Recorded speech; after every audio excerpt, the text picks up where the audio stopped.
Lok Sabha speaker Om Birla के खिलाफ लाए गए अविश्वास प्रस्ताव पर सत्ता पक्ष और विपक्ष की ओर से संग्राम जारी है। संसदीय कार्य मंत्री किरेन रिजिजू ने कहा कि स्पीकर ओम बिरला को हटाने के लिए विपक्ष के अविश्वास प्रस्ताव के नोटिस पर बजट सेशन के दूसरे चरण के पहले दिन 9 मार्च को चर्चा और वोटिंग हो सकती है। उन्होंने कहा सरकार चेयर के खिलाफ प्रस्ताव को निपटाने के बाद इस सेशन में अपने लेजिस्लेटिव एजेंडे पर काम करना चाहती है। अपोजिशन एमपीज विशेष करके कांग्रेस पार्टी ने स्पीकर साहब के ऊपर में नो कॉन्फिडेंस मोशन का एक नोटिस दिया है। उसमें क्या करना है क्या नहीं करना है उसका एक प्रोसेस रेडीमेड है।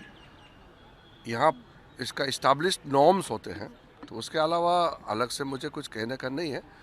लेकिन मुझे दुख इस बात का है कि स्पीकर का गरिमा को इन्होंने गिराया है और कांग्रेस पार्टी के मेंबर्स स्पीकर साहब के चैम्बर में जाकर के स्पीकर साहब को धमकी दिया, गाला गलौज किया, स्पीकर साहब को बुरा भला कहा और स्पीकर साहब का निर्णय को नहीं मानते हैं और ऊपर से फिर स्पीकर साहब को ही आरोप लगाते हैं कि पक्षपात करते हैं।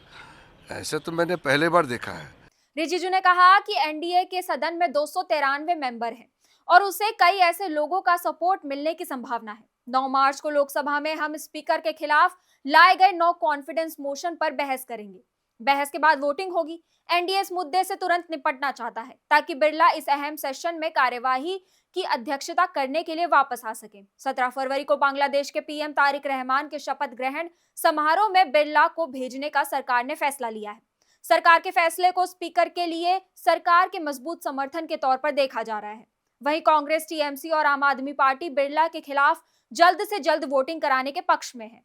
कांग्रेस ने टीएमसी से बात की है। कांग्रेस चाहती है कि इस मामले पर सभी दल उसके प्रस्ताव को समर्थन करें, लेकिन अभी तक सहमति नहीं बन पाई है। कुल मिलाकर स्पीकर के खिलाफ अविश्वास प्रस्ताव अब रोचक मोड़ पर आ गया है। देखना है कि इस प्रस्ताव पर विपक्ष के दलों का क्या रुख होता है।